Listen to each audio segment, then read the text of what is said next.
Okay. Good evening, everyone. I'm continuing the series of Pirkei Avot. Pirkei Avot have 6 chapters, and in each chapter there's few Mishnayot. And today we finished exactly 3 chapters completely. We're starting the 4th one. And Pirkei Avot, for those I see some new faces here, it's a collection of all the wisdom of the sages, of Chazal, of the rabbis. This is information that we received in Mount Sinai 3,320 years ago. They collected everything and they made one Masechet, one chapter in the Gemara, in the Talmud, which is called Masechet Avot. Avot in Hebrew means fathers, which means this is the instructions of our great fathers that passed it on through the generation. And it's a great advice for life in general. So we're starting the 4th chapter today. If you remember, the last lecture I spoke about learning Torah, doing business, making parnasa, making a living, and all these other subjects that the last few Mishnayot of chapter 3 are speaking about. Today we're starting with something different, and we're going to define now some of the things about ourselves that, maybe will change our mind a little bit, but this is what it starts. Rabbi Shimon ben Zoma is one of the Chachamim. He wasn't in a level of the rest of the Chachamim. That's why they don't say Rabbi. They just say Ben Zoma Omer. Everything is very, very precise. If they call him Rav, then it's an Amora. That means the generation after the Tanaim. They say Rabbi, that means it's the generation of the Tanaim, the one who, in the time when they wrote the Mishnah. If they say Rabban, that means it was a president, like Rabban Gamliel. So some of the people, they are such a high level that you don't call them anything, you just call them with their first name. Nobody calls a rabbi with his first name today. You go to a rabbi, his name is Abraham, you don't say, hey Abraham, how are you today? You don't find it. But in the old days, it was an honor for a rabbi. If he was in such a high level, there was no title for him. It was above, like Shlomo HaMelech. You just say Shlomo. It's already above everything. Or Rebbe, Rabbi Yehuda Nasi, they just call him Rebbe. Or many other ones that they say just their first name and that's it. So Ben Zoma says, Hezu HaChacham. Who is a wise person? Who is wise? In today, if you ask a person who's wise, they say, well, he has a degree from Harvard, he went to, a great law school, or medical school, or he's a brain surgeon, or he's an Israeli jet pilot. That's a smart person. That's what people would answer. According to the Torah, none of the above is correct. Let's see what the Torah says. First, Ezu HaChacham Alomed Mikol Adam. Someone who agreed to learn from every human being. His nose is not all the way up. He can learn from his professor, he can learn from his rabbi, he can learn from one little kid that showed him something, and maybe there's something to learn from that kid. From a goy, can learn from a goy. Some of the things we learn from the goyim. There's certain things we learn from the goyim. Some of the things in the Talmud, the Chachamim copy from the Greeks. About astronomy and certain things, about math. Apparently, the Greeks were not precise in everything they said, but they had a great wisdom when it came to science. So the Chachamim were arguing with the Greeks. If the Greeks didn't have any wisdom, they wouldn't waste a minute on them. I have to make an argument with you. If you know a person has no knowledge whatsoever and he wants to debate the chief rabbi, you think the chief rabbi will have time for him? Give me a break. Let's meet in 70 years. After you learn 1% of what I know, then you come with debate. Chachamim debate, then that means they knew. They are not fools. So, Ezu HaChacham Alomed Mikol Adam. Shene'emar Mikol Melamda Iskalti. If a person always teach, technically, how is he going to learn? When is he going to learn? From the questions of his students. Why? Because when your student asks you a hard question, it forces you to go and search for the answers. Many of the questions I know today is from people who send emails and they ask complicated questions, and I have to find myself sometimes an hour searching in the books to find the answer for their questions. So it's another one, and you learn a lot thanks to their clever questions. Ezu Gibor, who is a hero? If you ask today, who is a hero? He has a gold medal in boxing, a gold medal in I don't know, in what? Give me an idea. Like in Olympics, they fighting, karate, somebody who can lift 400 pounds. That's a gibor. That's a hero, right? That's not what the Torah says. The Torah says a real hero is a person who can overcome his desires. Akovesh et yitzro. Not getting rid of his desire, because it's impossible. The desire is a part of nature. But controlling his desires. When there's an opportunity to make a sin with a woman, he controls himself. When there's an opportunity to steal a lot and nobody will catch you, he can still control himself. When there's food that is not 100% kosher, everybody is stressing, he controls himself. He controls what he looks at. He controls in hours of learning. He controls of what he talks. He controls of his anger. He controls of so many different things. It's very hard to find people like this. Because people are controlled by their desires. Once in a blue moon you find a person that controls his desires. He is a master of his personality. Usually it's the other way around. Your negative personality determines where you're going to go, how you're going to talk, who you're going to fight with. It's all the Yetzer Hara, the evil inclination of the person controlling him. Like I remember when I was a teenage, my father told me, make sure when you drive your friends in your car, I think I was 17, 18, sometimes you drive with your friends, make sure one of your friends never leaves cigarettes in the windshield. Bags of cigarettes. I never smoked in my life, not even one try.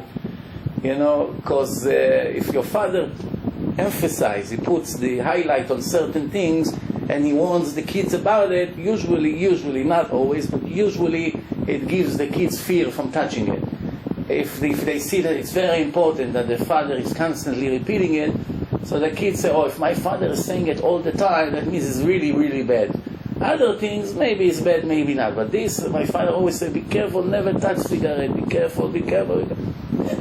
I didn't want to even, until today, but the idea was, make sure that your friends never leave it in a car. I said, why? What cigarette? How much is that? $2, $3? What's going on? He said, no, you don't understand. If a person is after a meal and he needs a cigarette, he will search for the entire world walking until he finds a cigarette. So if he doesn't find and he sees it inside your car, believe me, even if he's not a thief, he'll break the car and the glass and take it. Why? Desires. That's a lesson for life. People are controlled by their desires. Then now the Mishnah gives an example for Mishlei. King Solomon, Mishlei Tetzayin, Mishlei 16, verse 32. If you want to look inside, it's right there. Tov erech hapayim migibor umoshel berucho veloked ir. Translation: better a person with patience than a hero, than a person that is very well known as his strength. Umoshel berucho, someone who controls his spirit. Miloked ir, from a person like a general that occupied the entire city with his army, like Napoleon and Alexandros Mokdon, all these great heroes. They are puppets compared to someone who controls his anger, controls his spirit, and controls his patience. He has patience for everyone, even if the kid asks 500 times the same question, he doesn't lose his temper. Or if he has a very foolish student, and believe me, sometimes it happens, and he just doesn't understand and always asks the wrong questions and always says something stupid in the class, but he has to control himself. So this is a hero. Why? Because it's much harder to correct your traits than to be a bodybuilder or all these things that people are doing. Then, Shene'emar, as a washir, who is a wealthy person? Today you say, well, wealthy, welcome to the club of the billionaires. It used to be millionaires. Today a millionaire is nothing. Almost every American is a millionaire. When real estate went up, every garbage house that was $200,000 became $1 million. Every American almost became a millionaire. Today everyone is on the way down. But when it happened, then nobody cares if you're a millionaire. You have to be a billionaire. So who is a wealthy guy? Now, a guy that has a house in this neighborhood and in that neighborhood, and so that's not what the Torah says. Wealthy has to be in your feelings, not in your bank account. Many people have a lot of money in the bank account and they sit depressed and miserable every minute of their life. Why? They have 1,000 apartments and 20 tenants don't pay the rent. And they die, they kill, they take pills, they can't sleep at night, they're calling all day to the lawyers. Why? This guy didn't send the rent, he still didn't answer the phone, hey, I have to go to court. It kills them. Somebody that works for a company and make hardly a living and is satisfied with what he has, he's already for years like this, is much richer than somebody that has a lot but is missing in his heart. It's the nature of a person. Like somebody once told me that he used to drive a big diamond dealer that's making fortune every day. And when he used to fall asleep a lot in a car. So he had a car, the credit card, that he used to put gas in a car. So once in a while he heard that they are in a gas station, so the rich guy will open his eyes and look and scream from the window, "What gas you putting?"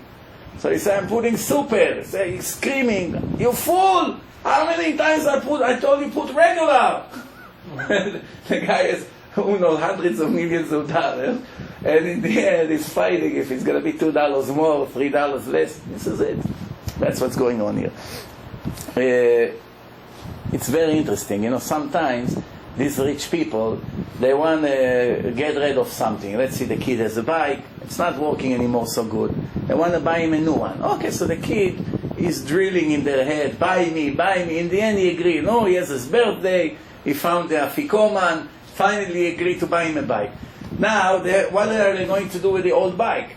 So sometimes they will keep the bike 10 years in a garage, just out of the difficulty to give it to somebody else. Because if they give it to somebody else, they may call a week later, "Can you give it back?" This is sick people. There's a lot. So somebody like this is rich. Somebody like this is worse than a slave in his mentality. Believe me, I know many of those. I told you once the story about there's one woman. He said, I want to donate for CDs.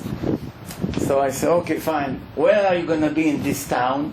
I told her Thursday. She said, can you meet with me 2 minutes, 3 minutes before the lecture? I said, no problem, yeah. Where do you want to meet? In that place. Okay, so she comes with her car, I come with my car. So now she's supposed to write a check. So she want to write $52. So as we talk, she tells me about all her problems with this, with her son, with her daughters, with her husband. There maybe 45 minutes she cries about all the things. Then she said, do you mind if I give only 36? I said, no problem. Okay, 36, no problem. Then as we continue to talk, in the end she wrote 18. You understand? This is people that may have a lot of money, but they are stingy and they are the most miserable people on earth. I always tell the girls, when they call me to ask me about advice for shidduchim, you have to be very, very careful from stingy guys. Very, very careful. You find it after 1 or 2 dates, because there's many things that guys can hide. Being stingy, nobody can hide. That's it. They cannot control it. For instance, if a guy is angry, if she gets him angry in a first date, he won't scream. First date. I'm going to be a fool, destroyed my date. But if she wants to go to a fancy restaurant, he won't allow it. He won't. He would lose the date, but he won't go. Why? It will burn him. Every bite from the steak is going to cry on the table. I promise you, there's no way to hide it. Being stingy, it's a sickness. It's a mental disease. Be very careful. I mean, some of you are singles here, but you got to be very careful from that.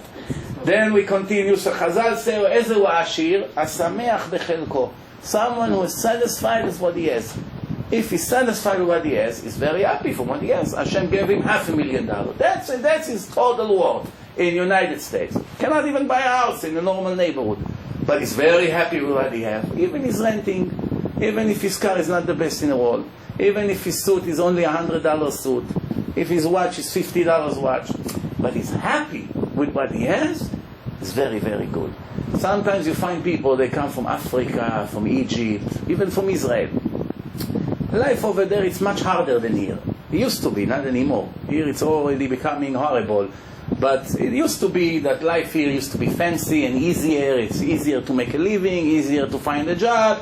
You go out of law school, $200,000 first year. Those days are over, you know. So the idea was that when they come, they buy an old Buick that an American guy see neglected on the street, he won't take it.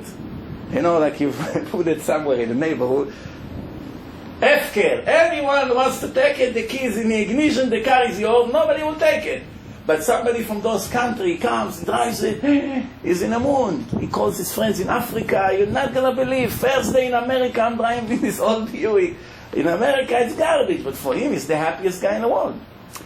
You have to understand, being happy, satisfied with your situation, it also has to do a lot with if you're a jealous person or not. A person that is not jealous is not busy looking what the others have. Most of the suffering that wealthy people has is because what the others have, not what they don't have. What the other has bothers them a lot. I gave once an example. If a person, he was born in an island, let's say his mother somehow landed in an emergency landing in an island, and he was a kid, and the parents passed away, and he grew up in the island, and the parents had one lousy car with him. He never saw any other car in his life. He has one lousy car, it makes a lot of noise, no air condition, it's all broken, whatever you want. He drives around the island, he's the happiest guy in the world. What happened if one day another car landed in that island? And it's smooth and nice with air condition, it drives faster, smoother, etc., etc. From this moment on, that guy will begin to suffer from his car. Up to now, it was perfect for him. He never even dreamed about having a great smooth ride. When he saw that somebody else has it, he started to suffer from what he has. Which you see, the suffering that we have is not because of what we have or what we don't have. It all comes from having big eyes what the others have. Otherwise, you'll be very happy with this car. Another 20 years you'll drive in the island, 100% you'll feel like the luckiest person on earth. Once he saw what the other guy have, he started to suffer from what he has. And this is a problem. So that's why the Torah says, the only way you feel rich if you're satisfied with what you have. And you have to practice on it.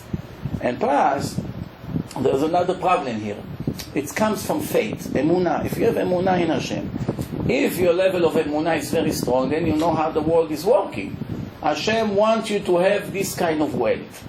There's a reason for it. It's not accidental. It's pressing a button, whatever came out, came out. It's not the numbers in a lotto, the balls coming up, and all of a sudden you make it or you lose it. No. Everything is precise. And not only how much money you're going to make every year, the timing of every dollar is precise. The timing. Like when Hashem wants you to lose X amount of money this year, He finds the right second in the entire year that it will be more productive than others. It's not accidental. Okay, in October you lose $1 million. No. He's going to find it in a time that maybe you did bad things to your family, to your wife, or maybe you made a horrible sin that caused poverty. So even though it's nothing to do with the sin, because this is a decision of something that happened maybe a few years ago, the timing of the punishment is precise. It's like killing two birds with one stone. That not only you're going to pay for something you did 5 years ago and you never made tshuva on it, Hashem found it to put it to wake you up at the last recent 4 or 5 sins that you made. Before, chas v'shalom, it would be a lot worse. Everything is precise. So what's the point of being jealous with what the other have? Everyone has his own path in life. That's his test, that's my test, that's his test, that's his test. Everyone has his different tests. One of us has to be wealthy, one of us has to be poor, one of us has to be average, one of us has to be up and down all his life. There's so many things. So there's being very, very foolish, jealous what the other people have. It's none of my business. I have to focus what Hashem gave me. That's what He wants me to have. If He wants me to have it, fine. If He doesn't want to have me, just as fine. Nothing more, nothing less. I have to be happy just as much. שנאמר, יגיע כפיך כי תאכל, אשריך וטוב לך. The little that you make with your efforts, you eat it, אשריך וטוב לך. You are the luckiest person on earth. Don't look what the others have or don't have. You know, in another place, Chazal says, Marbe nechasim, marbe deagot. The more properties people have, the more real estate, the more clothes, the more jewelry, the more stores, the more cars they have, it brings much more problems. If a person has one car, once in a while he has to take it to the garage to service it. Once in a while the air condition doesn't work, so he has to take it to the dealer.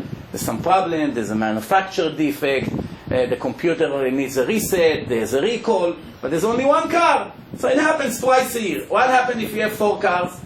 It has to happen 8 times a year. It brings in a lot more problems. What happens if he has 20 apartments? Every week he's going to have to maintain one of them. The light is broken, over here there's a leak, over there that, the tenant over there didn't pay, the lawyer has to start with him before he realizes he has another problem. But if you had only one, there's a lot less to worry about. So now you may tell me, but you're only talking about the negative. What about the positive? 20 apartment brings 20 times more income. Beloni. No, wrong. It's not true. The income doesn't come from the apartment. The income doesn't come from the business. The income doesn't come from what you do and what law school you went to. This is all a cover-up. Cover-up for the real truth. That Hashem takes his hand and put in a plate of every person, Jew, non-Jew, animals, everyone in this world. Hashem takes the living of that person for this year and gives it to the person. However, he decides how to break the payments.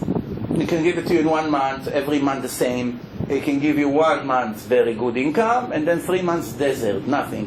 And then, another big chunk, and big chunk, or sometimes he gives you a lot and take 90% back. Yes, he's playing with you. But the business is just a cover-up. That's why the Chazon Ish told one of his students that came to cry that I opened a supermarket across the street. The guy said, all my business is finished. Now I have a much nicer supermarket across the street. Nobody will come to me. The Chazon Ish said, go help him. Help him to open, give him your suppliers, ask him if he needs anything that you can help. So he said, Rabbi, I come to cry to you that my life is over and you tell me go help my competitor. So the Chazon Ish said, if the business will really come from the supermarket, then you have a point. But the supermarket is nothing, it's a cover. Hashem sends you he has to send you the money. He is obligated to support you, to feed you. He still needs you in his test here. You want to test me? You have to give me a place of a test, no? If you want, let's say you want me to work for you, and you want to test me. Don't you have to supply me with a desk, and a chair, and a pencil, and a piece of paper, or a computer, questions and answers, right? Light. You have to supply me the atmosphere for the test. Hashem put us here 78 years. He has to supply us the minimum living. It's not only because we're righteous we're going to eat. Even the wicked people get the minimum kinds of living. Why? Otherwise they say, you starved me before I was born. I was already starved to death. Where is the test? What do you want me to do? I never had a penny. I never had a bed. I never had food. I never had nothing in my life. You have problems with me? What problems you have with me? I was like an animal in a desert. I couldn't do anything. It's not the point. The point is that Hashem gives us what He wants us to have in a given moment. And it's all covered up. The businesses fighting, running, trying. People makes their efforts, and Hashem say, you know what, you want to make the money through that store? Okay, I'll send it to you through there. That's why someone who opened many, many stores, it's like someone who has a barrel of wine with one faucet. And the faucet is open, and the wine is dripping into the glasses, and everybody drinks. One day he decides that he wants another store, right? So he makes another faucet to the barrel of wine. So now there's 2 incomes. Come from here, come from there. But the barrel have 100 liters of wine for this year, nothing else. So therefore, if Hashem wanted to send you $1 million this year, He will do it with 1 store. He doesn't need 5. And if it will be a clear miracle, if you have a little grocery doesn't make $1 million a year net. So Hashem will find it in a different way. It doesn't have to be from here. Insurance, problem, somebody broke your arm, you deserved it because of a sin that you made with your hand. So because your arm was broken, you got $200,000 from the insurance. And the next year your in-law liked you very much, and they say, we didn't want to tell you, but we're really rich. It's not what we told you. And we have this pension plan for you. Here is another $2 million. You never know. You never know where it can come from. One Chassid in Monsey, after his wedding, after his marriage, he had like $17,000 gifts from from all the wedding. He doesn't speak English. He doesn't know business. He doesn't know anything from his life. He grew up in a closed place. All he saw in his life is Rebbe's, Torah, modesty, being, doing mitzvot. What does he know about the world? Nothing. Cannot have 5 minutes conversation with a goy about business. Nothing. One broker saw that this guy is very naive. I wanted to fool him, to take the $17,000 from him. So he told him, I have a great deal for you. What? You can buy 40 acres of lot in about an hour, 2 hours north from Muncie. So the guy said, 40 acres of lot for $17,000? Why? 1 acre cost $1 million here. How can it be, sir? 40 acres for $17,000? So he told him, yeah, that's the whole point. It's not as expensive, but you're going to be one day a rich guy. So he took him. He shows him forest, mountains. He said, see, all of this will be yours. All of this, all the way from here, look. All the way to that mountain, it's all yours. Only $17,000. The fool, what does he know? He trusted him. He gave him, okay, he bought the property. Then people told him, you're crazy. Just to clean the trees will cost you $1 million here. Just to move the rocks, another $1 million. To make sewer, another $1 million. Yeah, what did you do? They say, Hashem gave me, Hashem took it from me. What do you want? That's it. A few years later, 2 or 3 years later, true story that happened. You get a phone call, Mr. X, yes, my name is such and such. Okay, what is it? We found in a computer that you're the owner of the property over there. So yes, who's speaking? He said, this is a camping, they make camps. They put places for trucks, for adapters, they charge, caravans. So they had all the way from the other side of the mountain. Now they had, Baruch Hashem, in those days business was good. They want to expand all the way to the other side. So they need this whole area. So they said, we want to buy your property. Are you willing to sell? He said, yes. So how much? Now this time you learn. So hold on, I'll tell you. Call me later, I'll let you know. Right away he took a sharp macher. The guy told them if they need it, they'll pay any amount. He checked more or less. He told them a few $1 million. They agreed to the deal. This Chassid became a millionaire. From his stupidity, he became rich. There was a shul. It's unbelievable. There was a shul. The gabbai of the shul didn't even know how to write.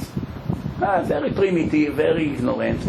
But he's a good gabbai in the shul. He gives aliyot. He cleans the shul. Everything is always tissue on every table. Everything ready for Shabbat every day. That's one day they replaced the rabbi. The old rabbi was old. A new rabbi came. So when the rabbi came, he said to the gabbai, where is the book with all the donations and people, what they give to the shul, the expenses of the shul? I want to see what's the financial situation here in the shul. So he said, what do you mean notebook? I don't have a notebook. It's all in my head. I have a box. Whatever they give, I put in a box. Whatever we need, I pay and finish. It's all by the box. Right away, they felt something is not right here.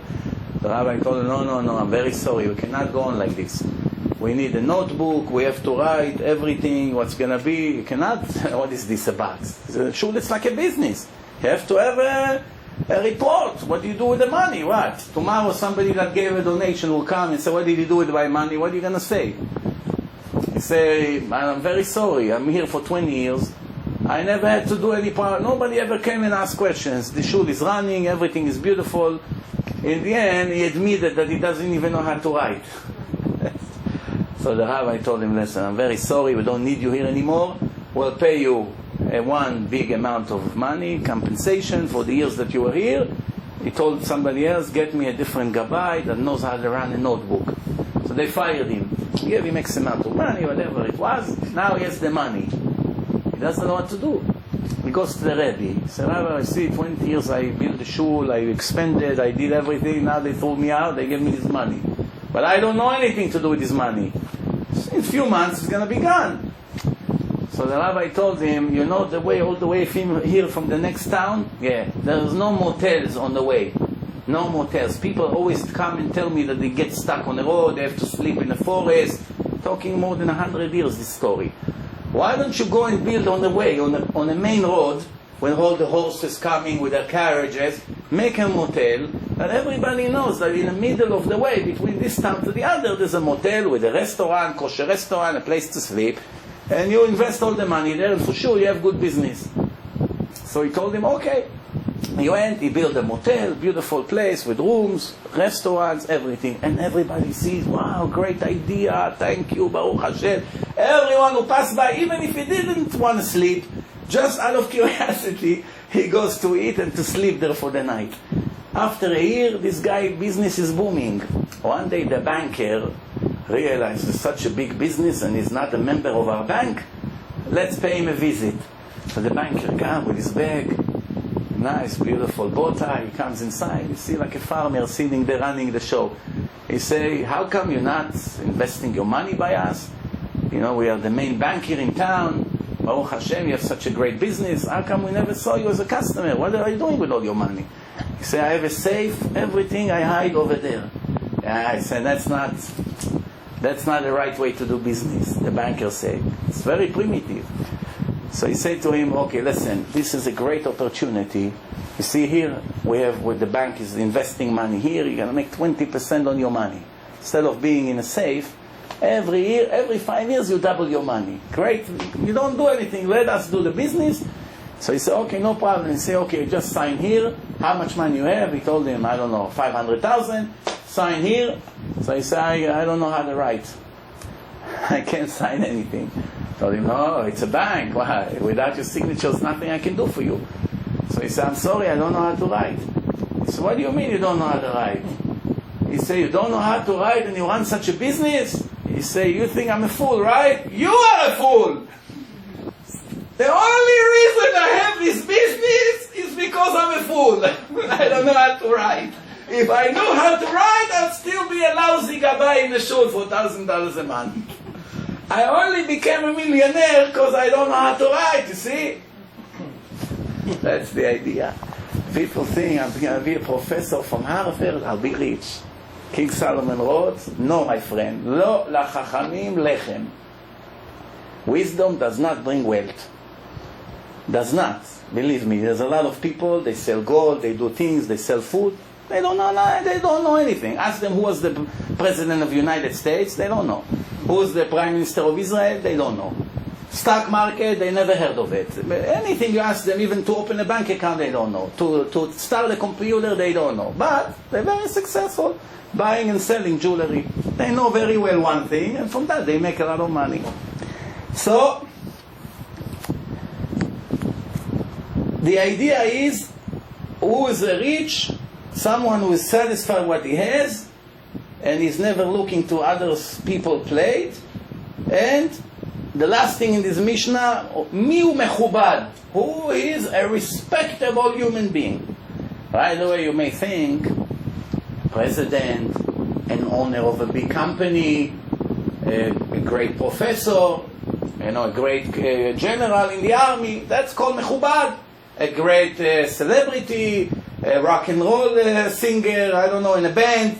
It's mechubad. Everybody asks for his signature, no? That's not what the Mishnah said. The Mishnah says, Ezu mechubad hamechabed et habriot. Someone who gives respect to others, that's a sign that he is himself is a respectable human being.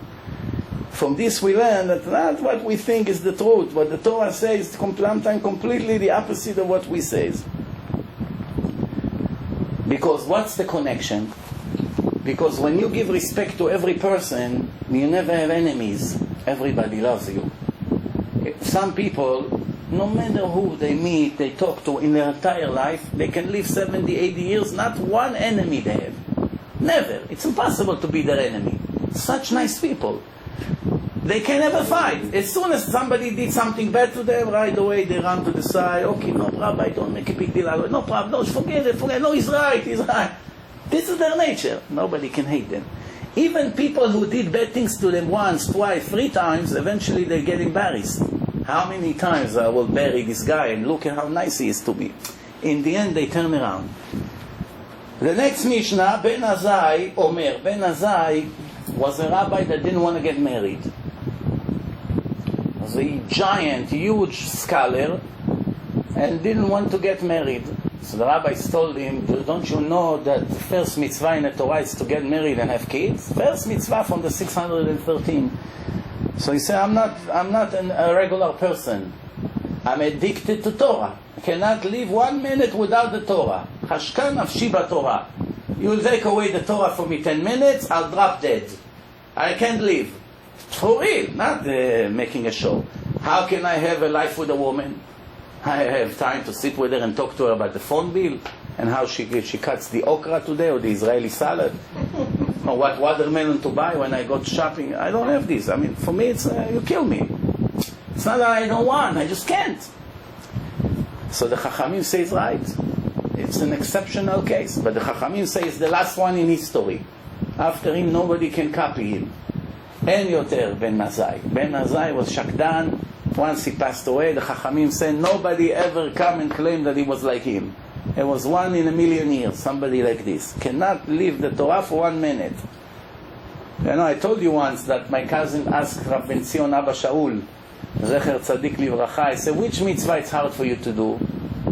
You know, he thought maybe he's going to say, Ve'afta l'reacha kamocha, you love your friend like you love yourself. It's a very hard mitzvah.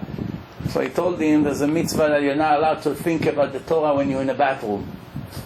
I don't know how it's possible. Which means every minute that he was up, all his mind was thinking Torah, nothing else. Not vacation, not camp, not mondial, taking the kids here, doing this. This was out of his life. His whole life was just the Torah. I know that people who hears me, they think, these guys are crazy. What? Torah, all the time, Torah? What? This is a mental case. What is this? You cannot understand until you're there. If you have 1 month in your life that you leave everything and sit and learn deeply inside, like in yeshiva with a good teacher, you realize what does it mean. Until you taste, that's when you realize. If you don't taste, you will never understand. It's like trying to explain to a blind person the color blue. I never saw it. It looks like green. Okay, what is it green? It's like the sky, the beautiful sky. I don't know what sky is. It's like the ocean in Miami. What's Miami? What's the ocean? What is it? There's no way to explain to him. Try until tomorrow. Try 1,000,000 years to explain to him blue. He doesn't know what you're talking about. No matter who will try to explain to him, he will never know. But open his eyes for 1 minute, show him blue and close his eyes to be blind again. Now you understand. That's what we say. 1 picture is like 1,000 words. It can be like 1,000,000 words sometimes. So Ben Azai says, don't start comparing the mitzvot. Oh, this mitzvah it pays to do, this mitzvah it's not for me. Too much effort, not a lot of reward. This one, very easy, huge reward. True that we're all business people. When it comes to business, everybody asks questions. What stock should I put my money? How much will I make on this one? How much will I make on this one? And he sees where he's going to make more. Right away, he goes to the higher profit. When it comes to mitzvot, people usually don't think. But in the old days, people used to be very clever. The same thing we are in a business, always comparing where to invest. That's how the people used to be 2,000 years ago. In which mitzvah should I put my efforts? Learning Torah, not only I enjoy, it's the huge reward. Making people religious is even greater. Why? Whatever mitzvah they keep all their eternity, their children, grandchildren, I benefit from. So I talk to him an hour or two, I make him religious, I'm set for life. So that's how people used to think. But he says like this, it's true that in reality you make more profit. But there are many secrets about the mitzvah that we don't know. Hashem didn't tell us all the reward. We don't know. That's why when a mitzvah looks not so important, it's not so urgent, don't think like that. Because Hashem never told us the secrets of the reward. Also, make sure you always run from the sins. When you see a sin, not only don't do it, run away from the place where the sin is being done by someone. Why? Seeing it is already affecting you negatively. Seeing somebody making a sin, like seeing a Jewish kid kissing a Jewish girl on the street. you're not going to do it. You're religious, you keep, you watch yourself, but looking at them even for 1 second already affecting your soul. Hearing people listening to bad goyish music, you never play it. But even being around them for 1 minute, listening to what they listen, affecting you. Going to your cousin's wedding, you will never marry in a mixed wedding. But you, on the other hand, your parents are putting pressure. Come, the whole family is going to be there. Your grandma come from LA. All the uncles come from Europe. What, you're not going to show up? You're embarrassing us, this. So I say, okay, I'll come for an hour, and then I disappear. The hour over there makes a permanent damage. There's nothing you can do against it. You sit there, you listen to what they talk, you see how they kiss each other, they hug, with all the show-off that they come, tons of jewelry and makeup and 5 gallons of perfumes. The perfumes is dripping on the floor all over.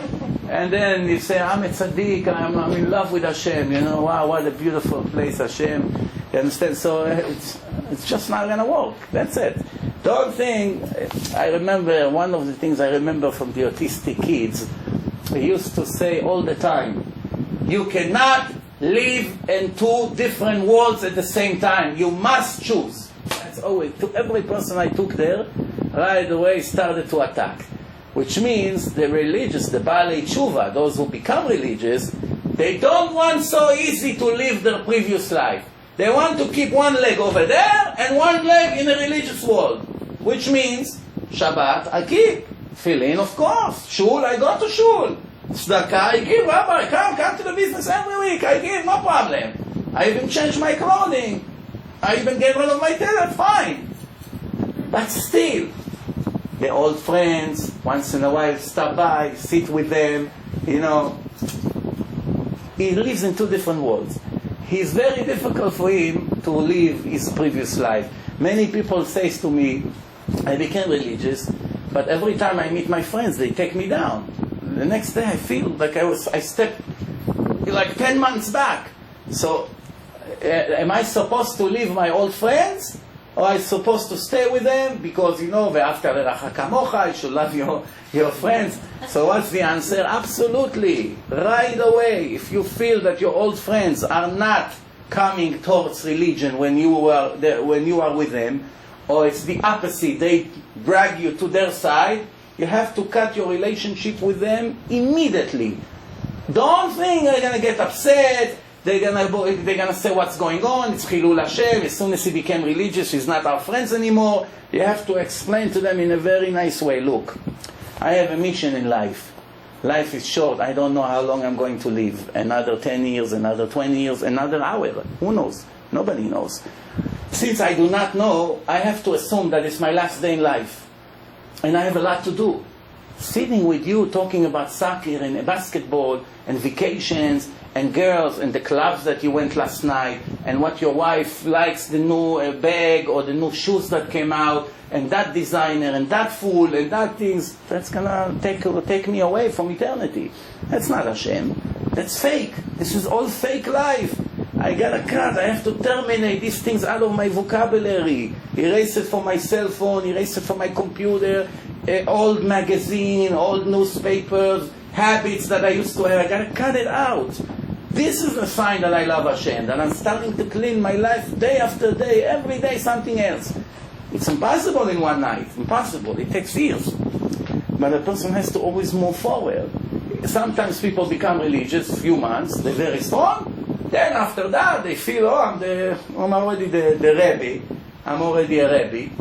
You know, soon he's going to buy a crown and he has 1,000 students following him. And right away, he goes back to his friends and start everything as usual. In the same thing. Or some people say, Rabbi, in business, religious, I'm in my town.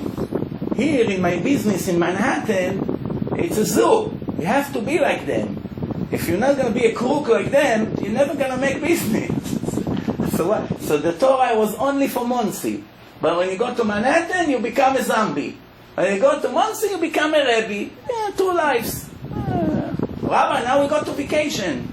When we are on vacation, I'm folding my beard with a rubber band, you know, and my wife, of course, nobody knows she's Jewish, because over here she doesn't need a wig, you know, so she can open up her hair. Nobody knows we're Jewish. I have a baseball hat. We sit in Puerto Rico on the beach.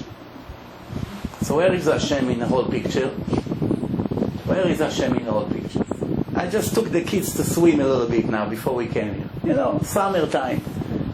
How come we didn't go to camp, they say? What can you do? You have to surrender sometimes. You have to feed the Yetzer Hara here and there. You know?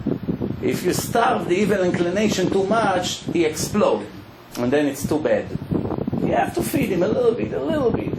So the guy over there, tzaddik, wonderful person, he's telling me about 4th of July weekend. He tells me a name of a place. I never heard about this place. So I asked him, what's in this place? It was packed with people. It was horrible. So many going, so many people, cannot move anywhere. I say to him, what's that place? I thought a park. Where a religious guy finally wants to go, maybe a park. He told me it's a beach. My words didn't come out. They went to a beach. People, religious people, go to a beach. You know that if a goy comes with a sword to a Jewish man and he say, I'm killing you unless if you walk on the beach, when all the women walk there, millions of women, the way they dress in the beach. I kill you or you walk there with your yarmulke like this in the street, or your beard or whatever. He has to die and not to agree to go to the beach. The people go, they pay money to go to beach. The beach? The Gemara says, that's the problem. The religious people, they don't have any guideline. Nobody shows them the way. They don't learn. They don't know anything. They know you're not allowed to light fire on Shabbat. That's all they know. There may be a few other things, but they don't understand what religion is, what Hashem is, what holiness is, all these problems. So the Gemara says, man has two ways to go to his destination. One is a shortcut full of women. Not women like on the beach today. Women that are covered from head to toe. 2,000 years ago. 100 years ago you never saw a woman dressed like today. Never. In the whole world. This is 2,000 years ago. They cover from head to toe, the women. You know? So they wanted to describe a prostitute. It was a woman that lifted her skirt to her knee. That's it. Her life is over. That's what it was. So they say there's a shortcut with some of these girls, and there's a much longer way with no women. He went through the shortcut and did not look at any of the ladies. What a hero. Go through hundreds of ladies in a shortcut. Let's say there's a park full of ladies. He went like this. Like Yosef used to walk in Mitzrayim, like this, with his head on the floor. He went through and did not look. If we find a guy like this today, everybody would stand from morning to night online to get a bracha from him. You saw my Rebbe? He walked through the forest with all the ladies over there and never looked at one of them. That's a holy guy. Watch his eyes. Everybody would agree. What does the Gemara say? Rasha is wicked. He's not righteous. He's wicked. Why? He didn't look. The fact that he did not look is going to be rewarded for it. No problem. You get rewarded for everything good you do. But the problem started before. How did he dare to go into that path, knowing there are ladies over there? Maybe I couldn't hold my desire and look at one of them, and that would be the end of it. So, this is what the Gemara says. Religious people go to the beach. 4th of July weekend, Rabbi. The Rambam writes, and the holidays, to put police in the parks, to make sure, to make complete separation between the men and the ladies. Complete separation. To put police in the park. Why? The people cannot control their desires. You have to help them. Many of us want to drive very fast in a highway. What makes us slow down? Police. They help to save our life. They don't do it to save our life. They do it to steal our money. The government sent them to steal our money. It's all corrupted. But mitoch shelo lishma ba lishma. They come to steal our money, and eventually some of our lives are getting saved. What makes us slow down? We know the police is there. Why are we afraid to do all kinds of sins? We know the police is there. The guy will call the police, I'm finished. Police come, they put handcuffs on me, the whole world will see, the neighbors. People are afraid. That's what keeps us functioning a little bit correctly. Without police, what's going to happen? Going to the beach, Rabbi. In the morning you went to yeshiva, in the afternoon you see him in the beach with a baseball hat. Very nice. And then people wonder why every minute there's a new cancer patient. Every minute. You check the statistic, what's going on. Every hour I get a new email. Pray for this boy, pray for this girl, pray for this woman, pray for that man. A boy yesterday was found dead in Muncie, a boy of a rabbi, 17 years old, dead next to the train. Tragedy after tragedy, and people don't understand. People forgot that the Torah says in few places that the biggest tragedies in the time of the Torah happened when the Jewish men went to look at the ladies. Like not Moab, Bilam, Balak hired Bilam to curse the Jewish nation. Hashem warned him, no, you cannot curse them, I don't allow. In the end he told him, you know what, since God is not allowing me to curse his nation, I'll give you a hint and advice. Put your beautiful goyot on the street, not Moab, to smile to the Jews. Hi Yossi, hi Itzik, hi Avi. That's all. And then already make the sins and Hashem will destroy them. 24,000 people died immediately. Why? They went to look at the girls. And I remember, this is girls that didn't dare to dress 1% of the girls today. Imagine today when the girls go and make the scene, what's going to be. This is what's going on. Every tragedy that came to us, most of them came because of this. No modesty, no respect to our dignity. Women that are not modest, men that is not modest, making sins, cheating, doing all these things. The Torah say, if a man went to a war and he fell in love with a Goya and he can't control himself, that's it, he's going to make the sin. So Hashem permitted him in a war. Why? If he won't do it in a war, it's going to be a disaster. If he has to punish him in a war, everybody will die with him. Because if your friend died next to you, then everybody else gets scared. So Hashem said, okay, you can convert her and marry her. But you should know what comes right after, ben sorer v'moreh. Blessing with your children you will never have. Torah say, okay, you want to surrender to your evil inclination, you want that convert, fine. What kids you going to have from her? Hashem Yerachem. Right after that, Parashat, ben sorer v'moreh, a boy that rebelled against his God, against his parents has to turn him into the Jewish court to execute him. Better he'll die young with a little bit sins than he will grow up and become Adolf Hitler. Kill him now, before it's too late. That's what they say in the Torah. Where? Right after sex crimes. Always. They bring the biggest tragedies.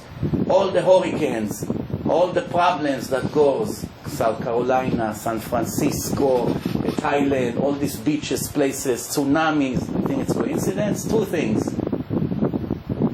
No morality, no modesty, and idol worshipping.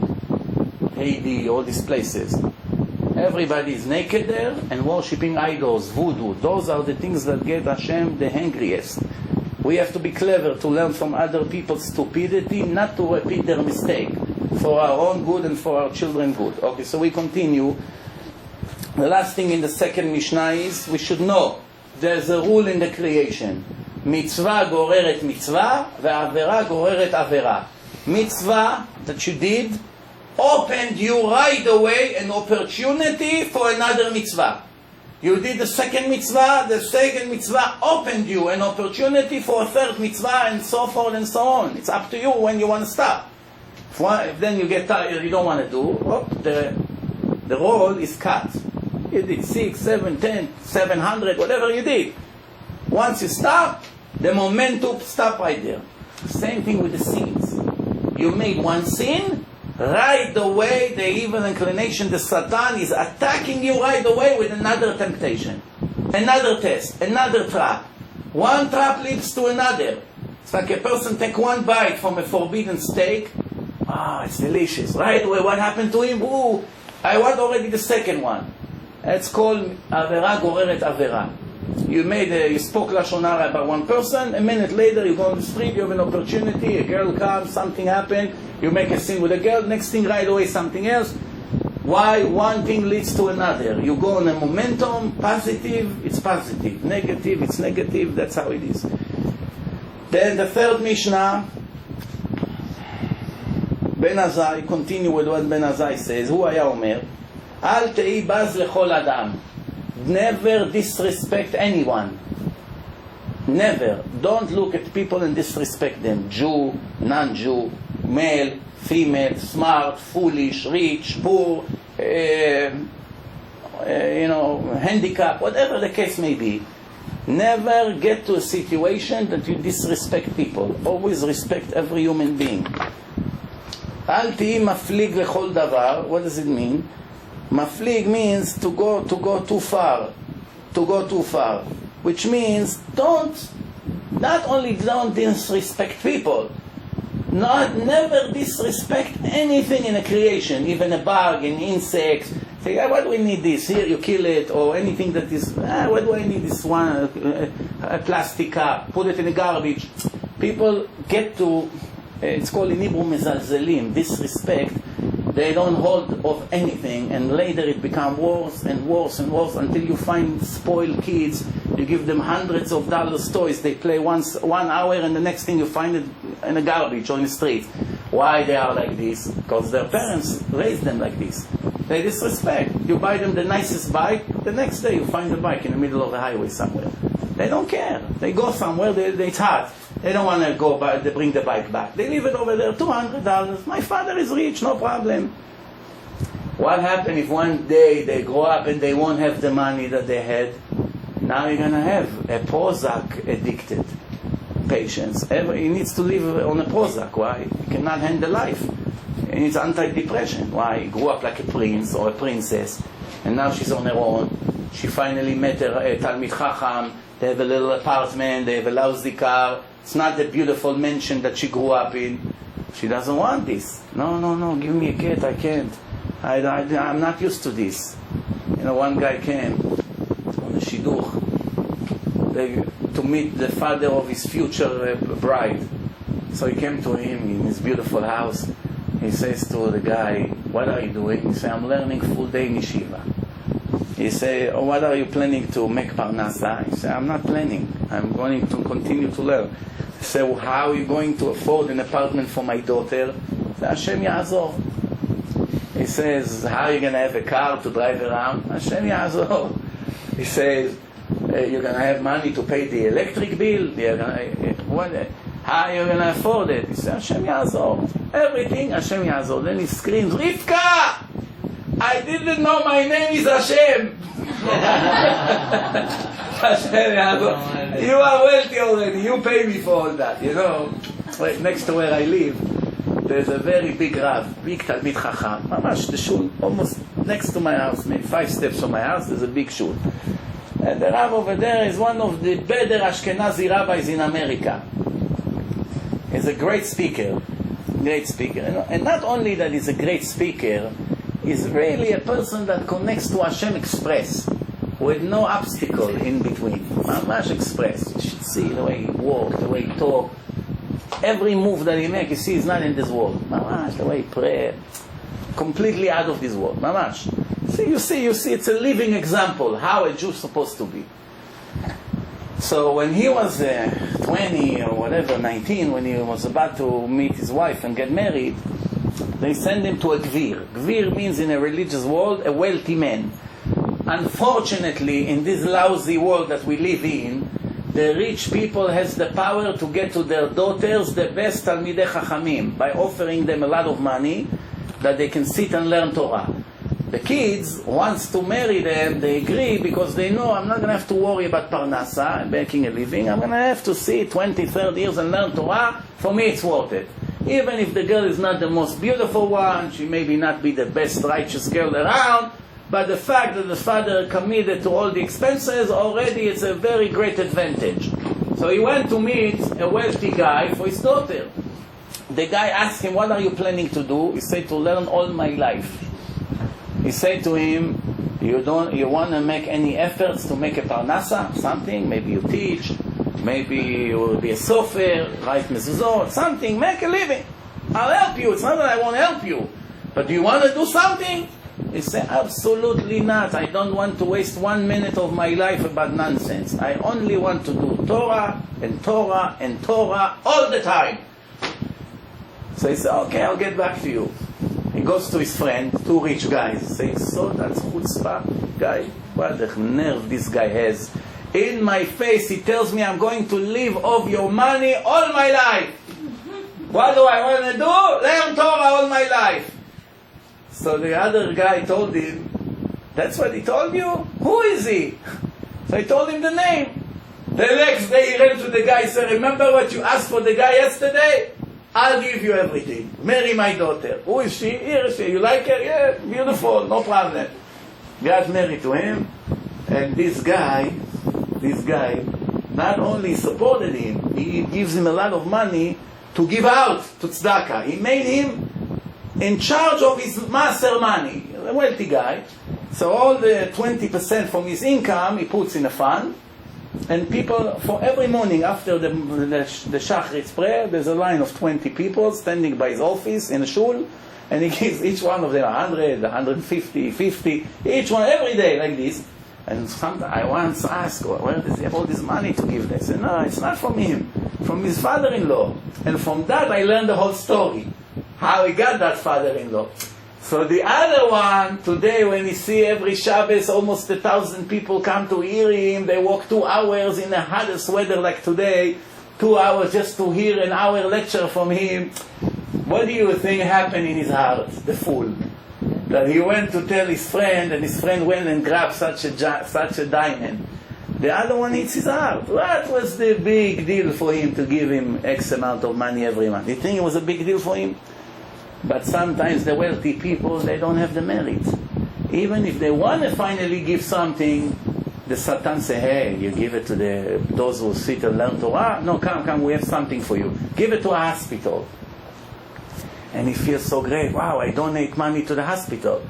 When he dies, they show him that this hospital saved 1,000 Arab terrorists from the Hamas that was treated over there. And they killed 1,000 Jews. With his money, they saved these terrorists in that hospital.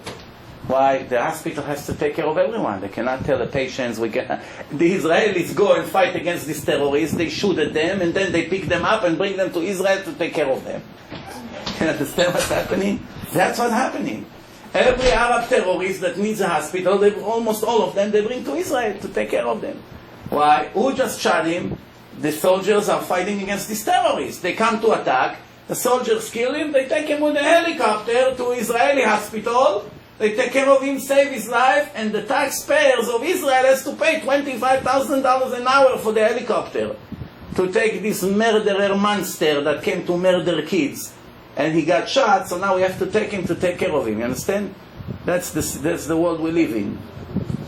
What can you do? That's the world. Give respect to every person. We're almost done. Time is running out, 5 more minutes. So, why? Because you never know when you're going to need that person. Today this person is nothing.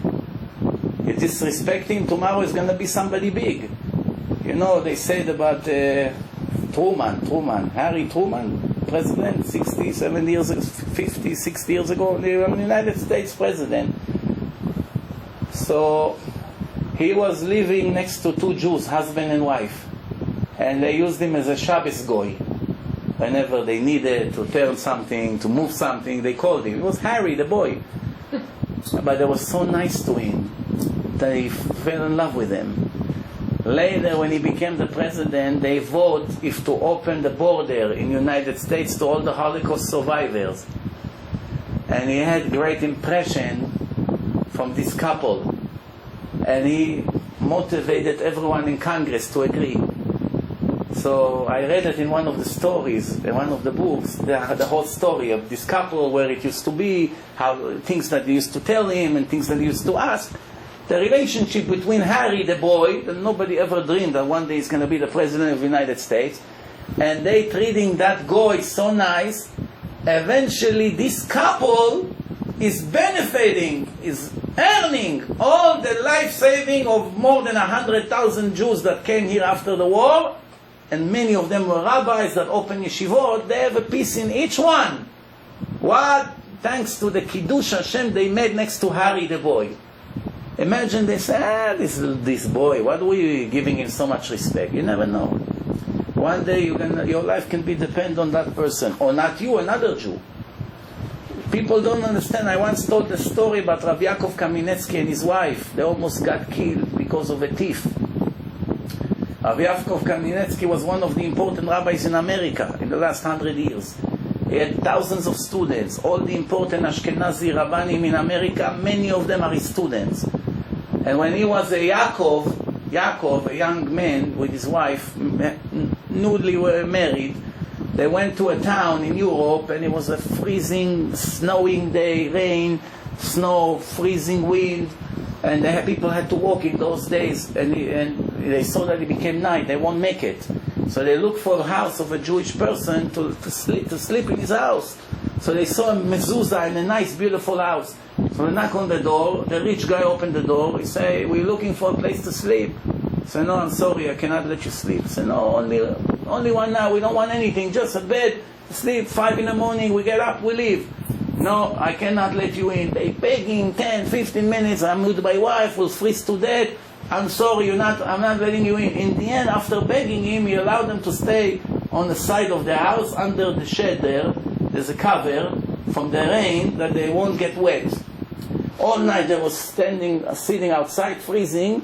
Then they left in the morning. Then in Shabbat, the next day was Shabbat, he sees on Shabbat this cool guy, the rabbi of the shul calls him and gives him the best aliyah on Shabbat morning. So this guy didn't let us in. They give him so much respect here in the shul. I cannot sit and not do anything about it. He runs to the rabbi, he calls the rabbi to the side. "This man is a murderer. How do you give him aliyah in Bechlal? We were freezing to death. He didn't let us in the house. What are you?" So I said, "Rabbi, relax. After the davening, I'll explain to you what happened."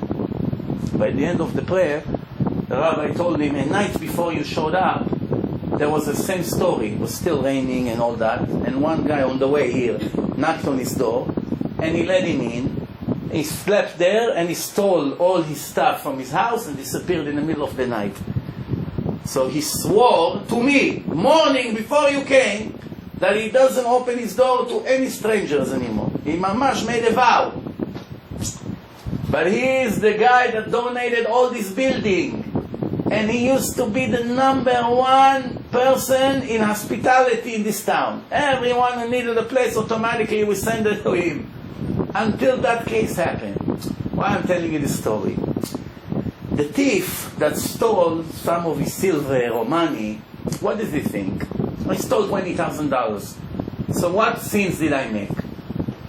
I stole $20,000, I'm guilty, I have to return $40,000. That's my punishment.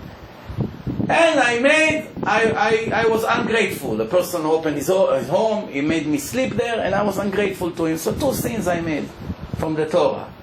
He doesn't know that he almost murdered 100,000 scholars of yeshiva. How? If Chas v'Shalom Yaakov Kamenetsky would die from long infection or freezing weather like this, a person can die, especially 8 years ago. If he would die, or him and his wife together would die, all these students that you see today in America, all these big rabbis, wouldn't be here. So the thief will be judged by Hashem for every one of them, not for the $20,000 that he stole, or whatever it was. Being a thief, you have no idea how far he can get. Same thing, a person comes and asks for tzedakah, and one day they catch him that he goes to the casino with his money. It's not only stealing the tzedakah and going to the casino. That's one sin. The chiyul Hashem is another sin. There's one major sin is that the rich guy will never give anymore after something like this. He gave him money all the time, and one day he found out that he took the money and went to gamble. What do you think is going to happen to him? The Satan is going to come and say, "You fool. Why you trust them? Don't give anymore." And from now on, he give $1, he give. So all the poor people who really need, they don't get. Whose fault it is? That one, that crook. That's what happened everywhere you go. I got burned with this crook, with that crook, I gave and they didn't do. You heard what happened last week here in America. They put one crook in jail for 3.5 years. He took money from a woman, $35,000, promised her a Sefer Torah, one famous Chazan, and never delivered. She went and fought with him in court, and they put him in jail for 3 years, something like that. Yeah, most of these cases, nobody goes to court. They give up. They find out that the crook took away their money and they do nothing. It's a common problem. Okay, the last Mishnah for today, we have 2 more minutes, so we'll do it. Rabbi Levitas ish Yavne Omer, Meod meod heve shfal ruach. Make sure you always be very humble. Never try to be proud. Always down to earth. Why? Remember who is going to eat you in the end of your life. Who? The worms. You're going to be thrown inside the sand. Who are you, the Mr. Big show-off? Remember how your end is going to be right away. You don't have any desire to be a big shot. Rabbi Yochanan ben Broka says, כל המחלל שם שמיים בסתר, נפרעים ממנו בגלוי. Everyone who makes Chilul Hashem in hidden rooms, when Hashem will punish him, he will be open to everyone in public. What does it mean? How can you do Chilul Hashem in hidden rooms? Chilul Hashem is in front of people. When they see you with a yarmulke and you curse, that's Chilul Hashem. When they catch you with the yarmulke stealing from the supermarket, that's Chilul Hashem. When they put you on television that you don't supply heat to your tenants, the goyim, and they took you to court, and now everybody in America sees you with the beard and streimel, you sit and eat your kugel on Shabbat, and your Puerto Rican tenants are freezing on Shabbat. Everybody in America hates Jews because of you. That's called Chilul Hashem. But if you did it in your bedroom, who knows? So the answer is, every sin that a person is hiding and doing, which supposedly if he would do it in front of people would be a disaster, there would be a big embarrassment, that's called Chilul Hashem Baseter. Imagine if they had a candy camera, what a disaster it would be. That's called Chilul Hashem Baseter. Even though nobody saw, the potential that if somebody would see and tell the world what you just did in hidden rooms, it would be such a disaster. That's called Mechalel Shem Shamayim Baseter. What's going to be the punishment? When Hashem will reveal you to the world and make sure everybody will know about what you did. It won't be one person caught you in a room and he keeps it between you and him. Okay, I promise I won't tell anyone. No. When you're going to be revealed to the world, Hashem will make sure everybody knows. Echad shogeg ve'echad mezid b'chilul Hashem. Which means, chilul Hashem, it's not only if you did it on purpose. Even if you're not so careful and accidentally it happened, it's still Chilul Hashem. When Moshe Rabbeinu hit the rock, what was the problem? Hashem told him, talk to the rock. Talk to the rock, and the waters will come out. And Moshe came to the rock, and he spoke. The water didn't come out. After a few words that Moshe says, so that nothing is happening, he hit the rock, and the water came out.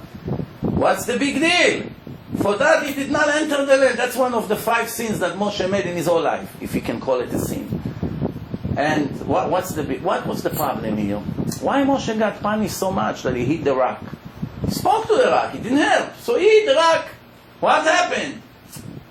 The problem is that Datan and Aviram, the 2 liberal Jews, we have many of them today in America and in Israel. It's called liberal Jews.